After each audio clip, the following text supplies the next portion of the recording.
kita tuh sesuai gambar ya. Tapi kalau untuk B2C sih memang kita tersedianya ada di showroom ya. Mungkin nanti bisa negosiasi ya waktu di showroom gitu. Ya kalau dari kalau misalkan mau ordernya itu banyak terus harus memerlukan perombakan apa, kita juga bisa. Kalau mau ekspor itu dia harus punya lisens dulu. Nah, kita juga sudah mengantongi lisens ini. Akhirnya kita merasa bahwa ya kita bisa unggul gitu sama kompetitor lain. Karena kita punya sertifikasi yang tidak dimiliki oleh kompetitor lain.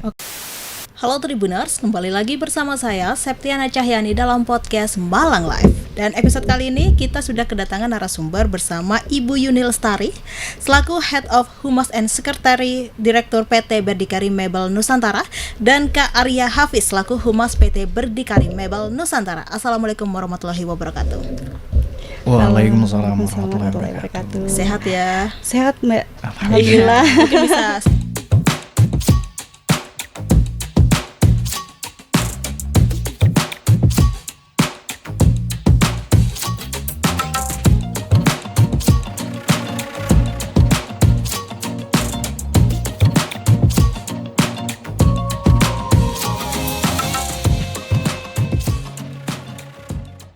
sebelumnya bisa disapa dulu Tribuners yang ada di rumah.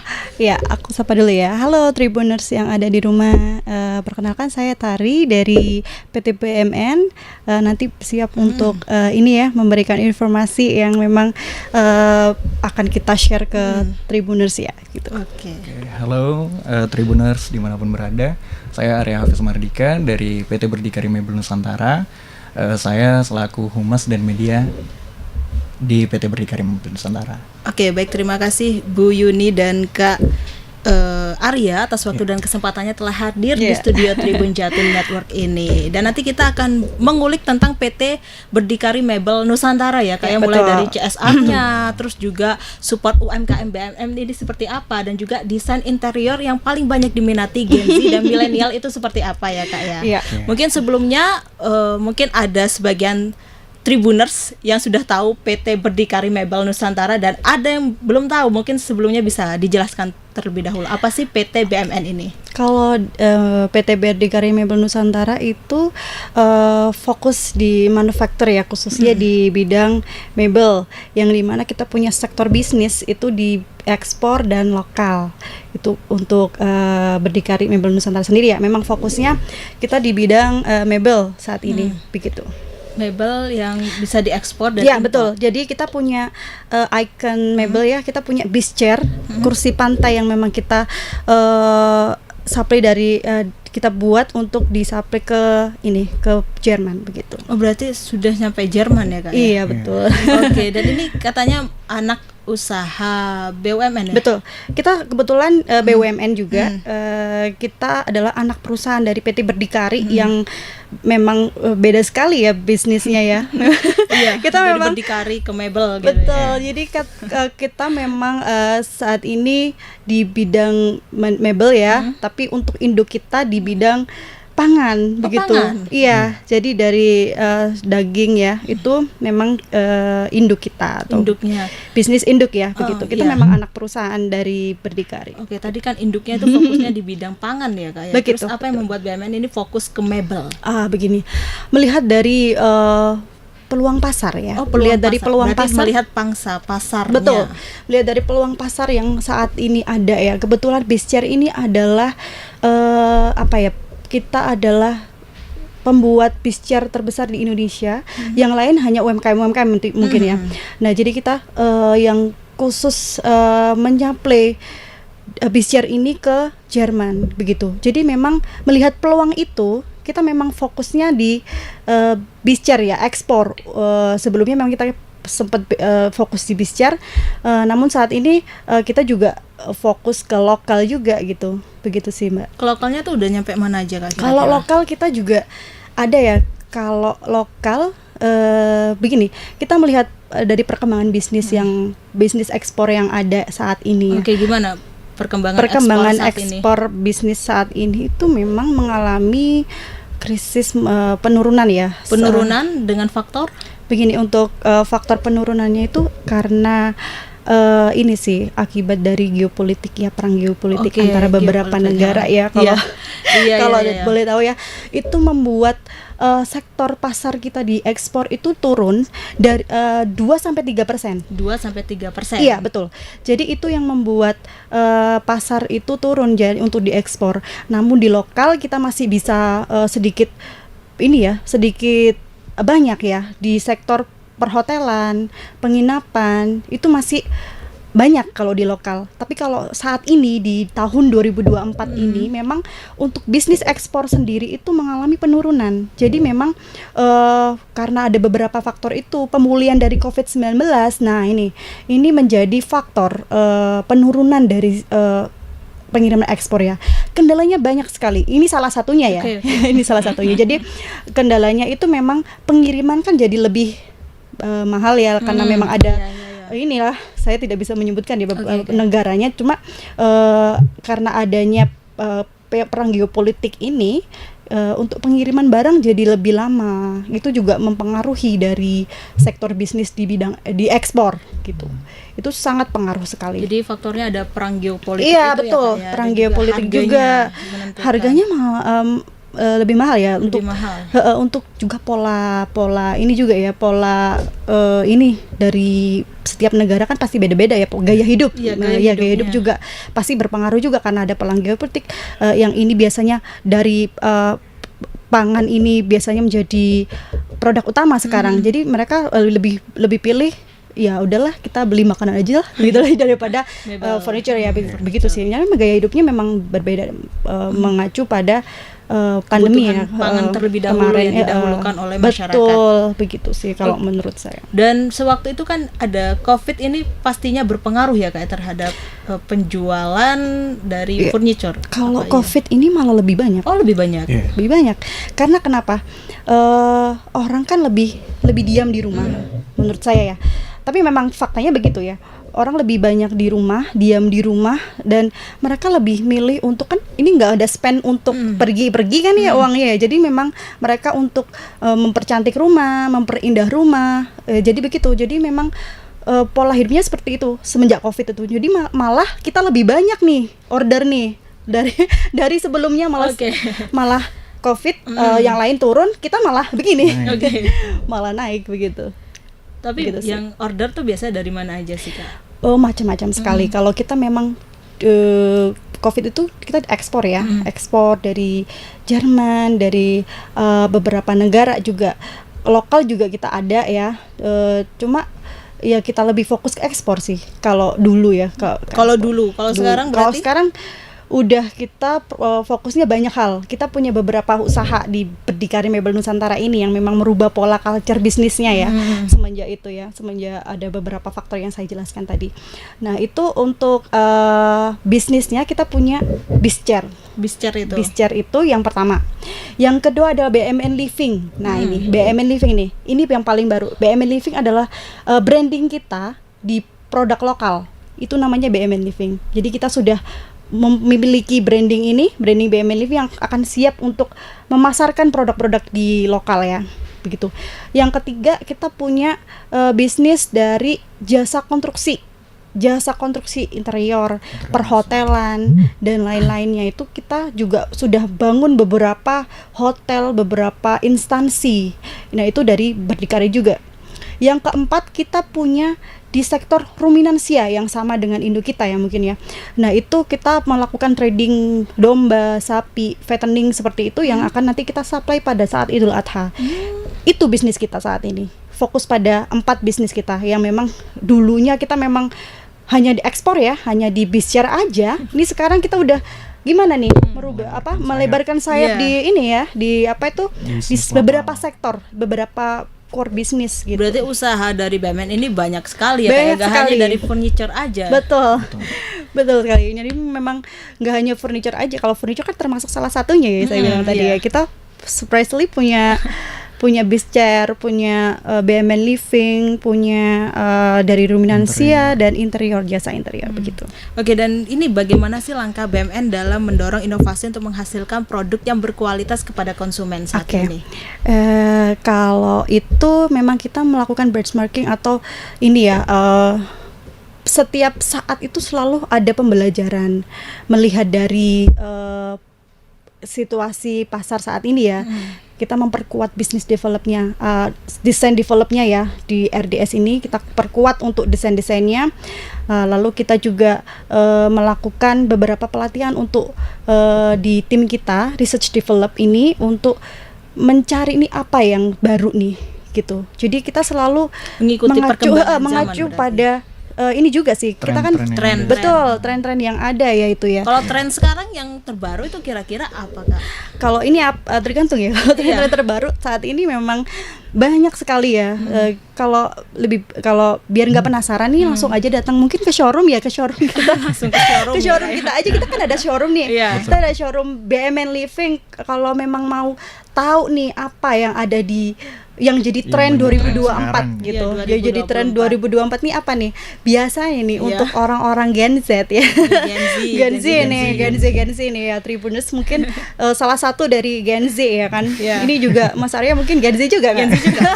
Berarti saya juga Gen Z. Gen Z ya, Gen Z jadi Gen Z. senior. Biasanya lebih gini nggak sih kalau Gen Z dia memperhitungkan misalkan ini lebih murah, jadi harga lebih murah, kualitas lebih bagus dan fungsional. Biasanya tahu yang meja bisa dilipat, bisa di ini, jadi itu kan lebih memperluas ruangan ya. Iya, Mungkin iya. seperti itu kali ya yang dilirik oleh Gen Z lebih Minimalis fungsional ya. Fungsinya seperti apa ke Fungsinya depannya? seperti apa? Selain estetika, juga mungkin dari Gen Z ini juga memperhitungkan dari fungsionalnya. Ya dari ini bisa ada tuh sekarang tuh yang kasur bisa dilipat, yang ini bisa dilipat. Oh ini bisa. Jadi nggak Kita punya memakan. tuh meja-meja kayak gitu tuh, meja-meja yang memang bisa menghemat Di-extendable menghemat gitu, yang ruangan lebih seperti dibesarkan, lebih apa. dikecilkan, itu banyak Betul gitu. banget. Jadi memang seperti itu mungkin yang dari analisis saya memang banyak yang cari soal enggak ini makan tempat gitu ya. Kayaknya itu banyak banget yang seperti itu. Iya, berarti bisa hemat tempat. Betul, yang fleksibel ya, lebih Iya, fleksibel, bisa fleksibel. dipakai apa aja sih gitu. Oke, dan ini kan memasuki eranya digitalisasi ya, Kak ya. Bagaimana sih trik marketing yang dilakukan BMN untuk menarik minat konsumen seperti apa? Gini, kalau soal trik ya itu kan bicara soal bagaimana kita bisa mendistribusikan market kita ya. Tapi dari saya tim Humas dan tim BMN yang khususnya kita sudah bekerja sama dengan beberapa universitas ternama ya. Jadi universitas ternama ini punya desain interior, punya jurusan desain interior yang yang rata-rata adalah mahasiswanya dari Gen Z dan memang kita taruh di sebagai desain terbaru ya. Jadi mereka magang di tempat kita untuk menciptakan desain-desain baru. Jadi kita selalu update desainnya. Oke. Per tahun kita selalu update. Jadi dari mana ini update? Dari kerjasama kita ke beberapa universitas itu. Betul, dan juga kita juga kerjasama dengan beberapa komunitas desain. Nah, ini penting nih. Jadi perusahaan yang growth itu menurut saya ya, perusahaan yang growth itu adalah perusahaan yang bisa berkolaborasi dengan beberapa instansi atau perusahaan lain ya, atau memang dari instansi atau perusahaan-perusahaan begitu. Itu yang bisa buat kita growth, yang memang informasi-informasi itu yang memang kita perlukan ya. Oke, berarti desainnya tuh nggak monoton itu, Iya, itu betul, aja betul ya, Kak, ya. banget. Bisa bervariasi. Bisa Itu, bervariasi. tapi konsumen tuh bisa memesan desain nggak sih, Kak? Misalnya pengennya desain ini gitu. Bisa banget sebenarnya. Bisa banget, kita tuh sesuai gambar ya. Tapi kalau untuk B2C sih memang kita tersedianya ada di showroom ya. Mungkin nanti bisa negosiasi ya waktu di showroom gitu. Ya kalau dari kalau misalkan mau ordernya itu banyak terus harus memerlukan perombakan kita juga bisa. Oh, bisa jadi memang juga. fleksibel aja. Berarti By custom perombakan gitu. By custom juga. by Iya. custom. Berarti customnya itu untuk perusahaan atau bisa per orang gitu, Pak? Kalau untuk custom biasanya memang kita B2B ya, jadi kebanyakan B2B, jadi biasanya per perusahaan sih. Kalau Per perusahaan. selama ini masih belum ada kayaknya kalau untuk Rombak B2C rumah pribadi seperti itu. Mungkin belum ada sih, gitu ya, masih Kak, ya? belum kayaknya. Mungkin paling mentok di kafe gitu. Oh, di kayak kafe, di kafe. Kan model-modelannya pribadi ya, seperti karena kan apa. memang sektornya lebih besar ya.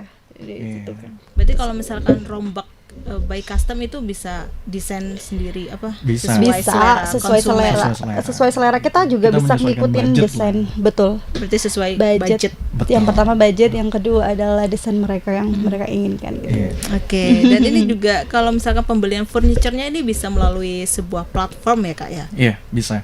Jadi kalau pembelian yang seperti itu memang kita banyaknya memang di showroom, tapi kita juga menampilkan di marketplace juga. Kita ada Tokopedia, terus kita ada Shopee, kita ada platform yang memang disediakan oleh BUMN yakni Padi UMKM itu, terus kita juga ada Indo Trading Oke. gitu. Jadi kita semua memfasilitasi semua marketplace yang mungkin dari Tribuners gitu ya, pengen beli furniture gitu ya.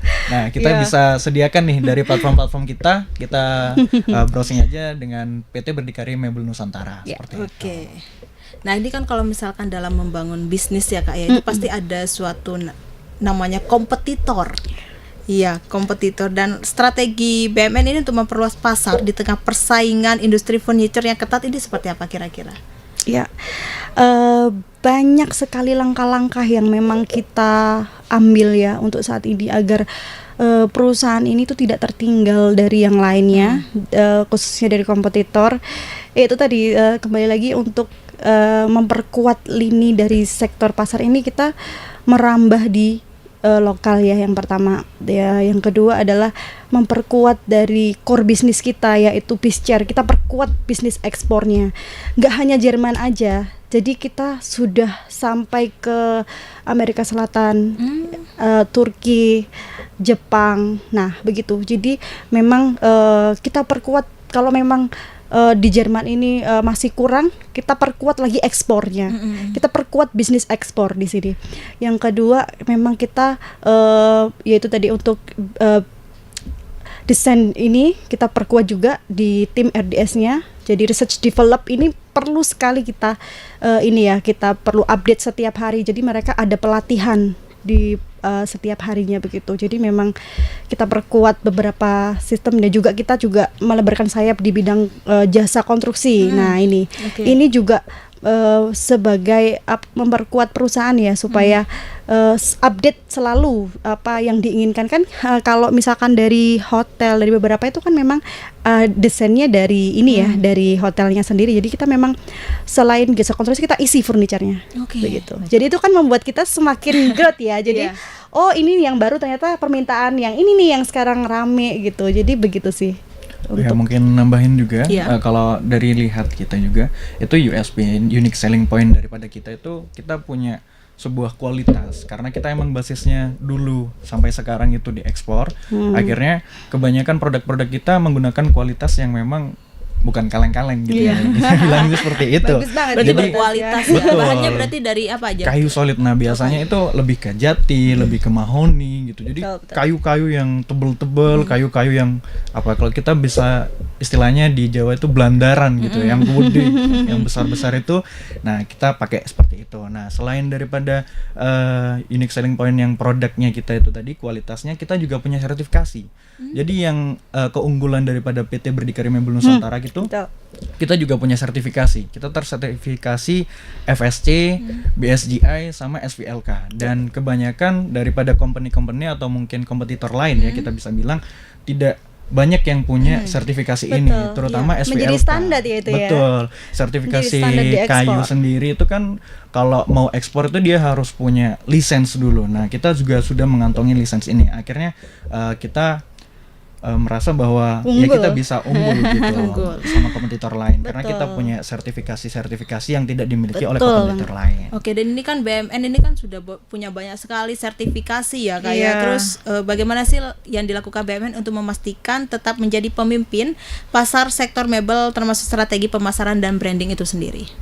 Ya, untuk menjadi tetap mimpin ya, yaitu kita beberapa kali untuk memperkuat di core bisnis. Yang pertama itu, dan yang kedua kita juga fokus ya Mbak, fokus di pemasaran, strategi pemasaran yang penting ya. Jadi itu memang jadi standar kita di Berdikari untuk memperkuat business develop dan marketingnya ini seperti apa. Jadi kita perkuat di situ.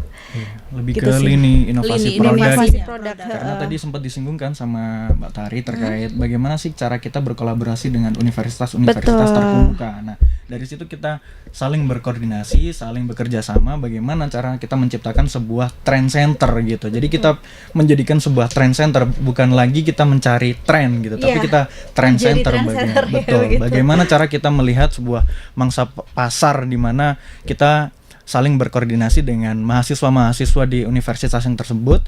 Terus kemudian kita juga tadi sempat saya singgung juga punya sertifikasi SVLK, itu yang paling penting sebenarnya. Karena SVLK sekarang kan jadi landasan daripada sebuah corporate untuk melakukan atau penebangan terhadap sebuah pohon, karena itu sertifikasi legalitas kayu. Jadi tidak semua UMKM maupun corporate itu memiliki sertifikasi seperti itu. Jadi kita selain core bisnis kita di manufaktur, kita juga cinta lingkungan. Cinta lingkungan. Seperti itu. Oke. Dan Betul. kalau misalkan di BUMN ya, BUMN ini kan termasuk anaknya Anak perusahaan berdikari. Berdikari. Berarti masuk BUMN. Ini katanya Iya, juga masuk ada BUMN. kegiatan wajib TJSL, tanggung Betul. jawab sosial ya Kak, atau sama dengan CSR ya Kak? Iya, Mungkin sama. bisa diceritakan Iya, CSR kalau atau TJS dari BUMN sendiri. Ya, kalau kita memang ada CSR, ada CSV. Beberapa untuk CSR kita masuk ke universitas. Jadi memang kita menjadi guru atau dosen tamu di Oke. beberapa Dosen praktisi. universitas, Oh, praktisi dosen ya, praktisi benar. ya, seperti itu. Terus juga kita menyediakan tempat untuk belajar ya. Biasanya kan ada magang begitu ya. Kita menyediakan tempat untuk bibit-bibit unggul nih. Bukan Bibit masuk unggul. magang Merdeka, bukan ya, beda. Beda. Jadi Beda. kita punya mandiri, punya dari Kita BUMN punya juga program gitu. sendiri. Jadi begitu. Untuk CSR-nya seperti itu ya, rata-rata ya juga. Sempat di tahun kemarin Mas Arya itu kalau boleh tahu ini ada beberapa di tempat wisata itu bagaimana? Betul. Jadi di tempat wisata itu kita juga berkoordinasi, salah satunya di air terjun dekat Pandaan situ. Oke. Kita memfasilitasi secara furniture. Jadi kebutuhan daripada sarana prasarana lah kita Iya. bilangnya itu kita yang fasilitasi dengan logo BMN, dengan branding logo BMN. Di situ semuanya kita fasilitasi. Jadi mulai dari kayak gazebo, tempat duduk dan lain sebagainya, itu kurang lebih kita yang fasilitasi. Akhirnya di mana itu merupakan salah satu program tanggung jawab sosial kita terhadap lingkungan juga gitu. Ya, Dan yang begitu. uniknya dari situ adalah kita menggunakan bahan-bahan yang memang kualitasnya secara Bagus. ekspor gitu. Secara Jadi- ekspor memang. Berarti Jadi secara- memang semua standarisasinya kita kualitasnya ekspor gitu. Berarti CSR-nya itu juga menjadi dosen tamu tadi Iya, ya, Kak, ya? betul. Ya, Itu praktisi tadi mengajar praktisi kalau mengajar. sekarang. Begitu sih. Untuk CSV kita sudah melakukan beberapa kegiatan ya, seperti membangun di sektor jasa konstruksi. Jadi kita memang ada instansi yang butuh untuk dibangunkan interior yang baru nih gimana. Nah, itu sudah berkolaborasi dengan ada instansi di ini ya, mungkin nggak apa-apa ya disebutin ya. Iya, nggak apa-apa. Nggak apa, di imigrasi. Ya, itu kita sudah membangun beberapa ruangan. Jadi memang ruangan ini khusus untuk tamu emerald. Jadi kita bangunkan di interiornya begitu. Kita isi interiornya. Nah, itu sebagai branding juga ya, value-nya ada di ketika BMN Living itu menjadi icon gitu. Jadi memang manfaat kita cuma di value-nya aja begitu.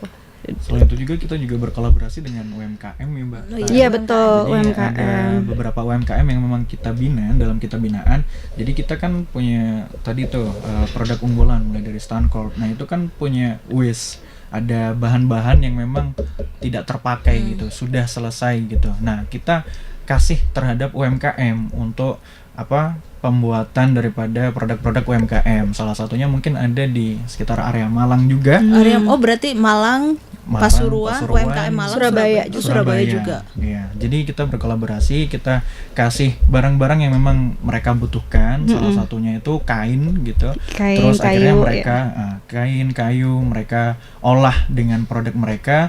Nah, nanti itu bisa ada logo BMN juga untuk secara ranah promosi atau branding daripada kita seperti itu. Itu nanti sama UMKM-nya dijual kembali hasil Betul. produknya Kita itu. cuma bina aja sih. Membina udah. aja. Iya.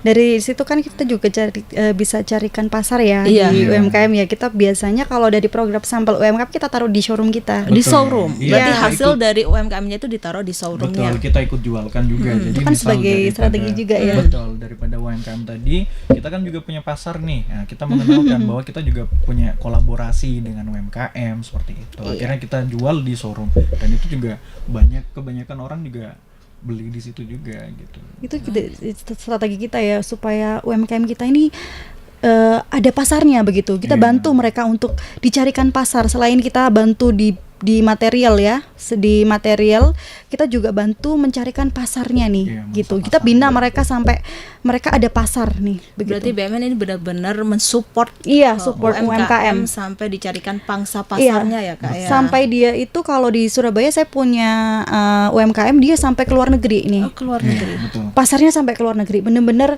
dari waste kita itu dia bisa olah menjadi barang-barang yang memang laku di luar negeri nih. Iya. Mahal sekali Kayak juga. blanket gitu, Mahal, gitu-gitu. selimut, tote bag dan Iya. lain-lain. Jadi BUMN ini hanya mensupport bahannya aja atau juga mengucurkan dana ke UMKM? Kalau selagi ini ya kita kan ada beberapa support material ya. Yang pertama, terus materialnya ada yang waste, ada yang memang itu bukan waste, memang Kita bener-bener hibahkan juga. iya. Seperti Nah, itu kan juga alat-alat nilai ya. gitu. Itu kan juga nilai kan. Itu juga nilai juga itu. Jadi memang rata-rata yang UMKM ini ada beberapa sektor ya. Kita juga membina UMKM yang dari mantan pecandu narkoba begitu. Kita bantu, kita bina sampai dengan mereka melakukan hal-hal positif ya. kembali. Itu ya, itu luar biasa sekali. Jadi mereka itu produknya nggak main-main. Bagus sekali kacamata yang dari kayu itu luar biasa bagusnya. Jadi memang itu olahan-olahan dari mereka nih yang melakukan hal-hal positif ya. Itu kita bina juga itu dari UMKM itu. Selain itu kita Ada juga anak-anak disabilitas juga gak sih? betul, kerjasama? betul sekali. Kita juga ada anak disabilitas untuk diajarkan bagaimana mengolah ya, menjadikan karya dan hasil ya gitu. Jadi memang ada tim kita untuk bantu mereka untuk diajarkan ya, begitu.